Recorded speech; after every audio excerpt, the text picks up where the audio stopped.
जनता भन्छन् यसै चाहिन्छ फोटाभट काम गर्ने नेता देशलाई यही चाहिन्छ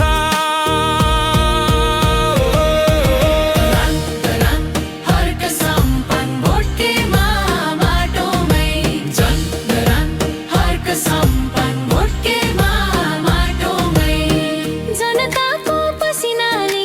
शहर नयाँ जस्तै देखिन्छ सरसफाइदेखि जलधारा चट्टपटकै फेरिन्छ कसले रोक्छ कसले थाम्छ हर्कदाईको जुनुनलाई धरानको ढुकढुकी बन्छ तिमीले छुँदा त्यो ठाउँलाई जय जय हर्क